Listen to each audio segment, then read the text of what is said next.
নমস্কার, সেখান থেকে অর্চনা কুকিং ভ্যারাইটি। আজকে আমি দুটো রেসিপি নিয়ে এসেছি, দেখুন কীভাবে বানাবো।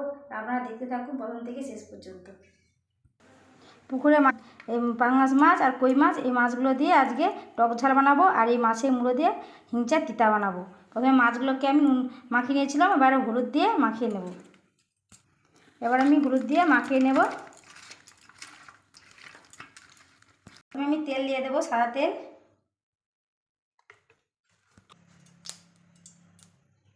তেলটা গরম হয়ে গেছে, এবার মাছগুলো দিয়ে দেবো।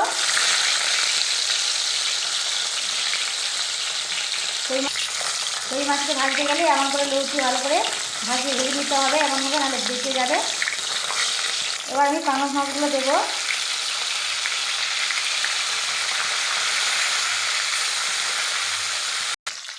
ভাজা হয়ে গেছে, এবার আমি নামিয়ে নেব।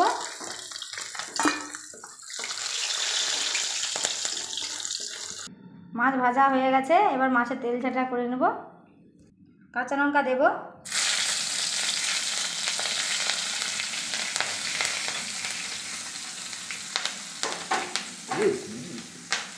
পেঁয়াজ দেব, কাঁচা লঙ্কা বাটা,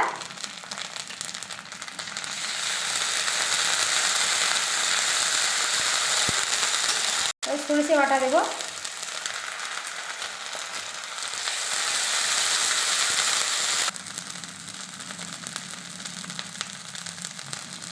হলুদ দেব,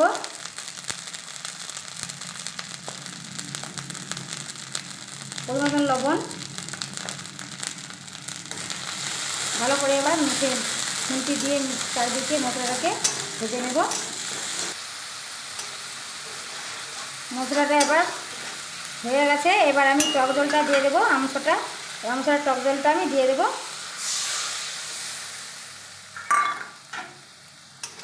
ভালো করে নেড়ে নেব। এবার ধনে পাতাগুলো দিয়ে দেবো।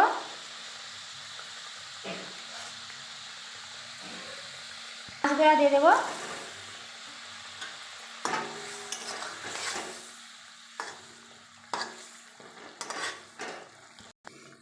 হয়ে গেছে, এবার নামিয়ে নেব। টক ঝাল হয়ে গেছে। হিংচেগুলোকে প্রথমে জলে সেদ্ধ করে নেব। হিংচেগুলো দিয়ে দেবো জলে।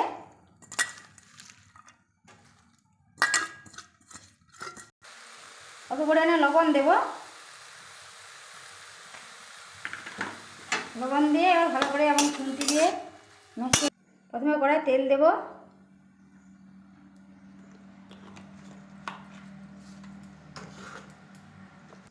এবার আলুগুলোকে আমি ভেজে নেব।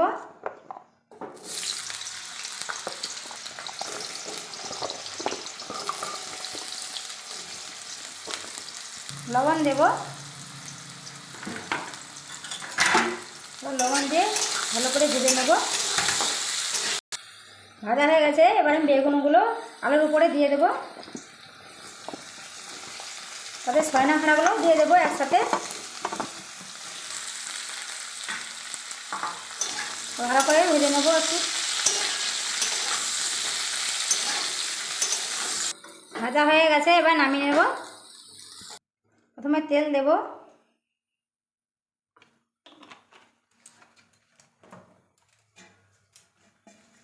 কাঁচা লঙ্কা দেব, চিড়ে কাঁচা লঙ্কা,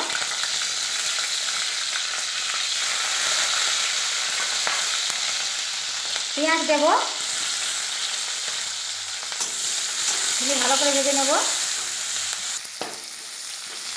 এবার পেঁয়াজটা ভাজা ভাজা হয়ে যাচ্ছে, এবার আমি 5 ফোড়ন দেব, সরষে বাটা,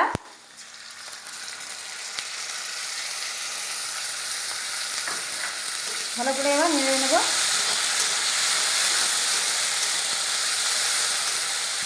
হলুদ দেব, লবণ দেব, ভালো করে নেড়ে নেব। মাছের মুড়োটা আমি হাতে করে ভেঙে নেব। দিয়ে ভালো করে ভেঙে নেব।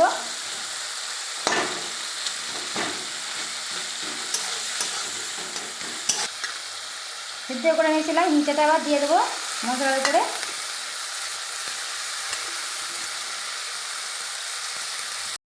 এবার নেড়ে নেব।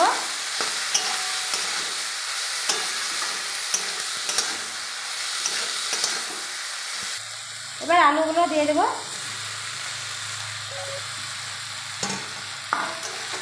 দিয়ে এবার ভালো করে নেড়ে নেব। ভালো করে নেড়ে নেব। এবার জল দিয়ে দেবো।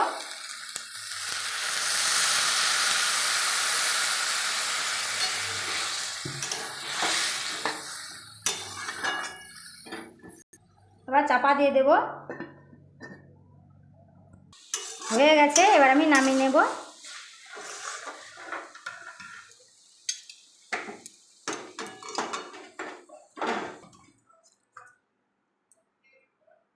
দুটো কিন্তু রেসিপি রেডি হয়ে গেছে। দেখুন কেমন হয়েছে কমেন্ট করে জানাবেন।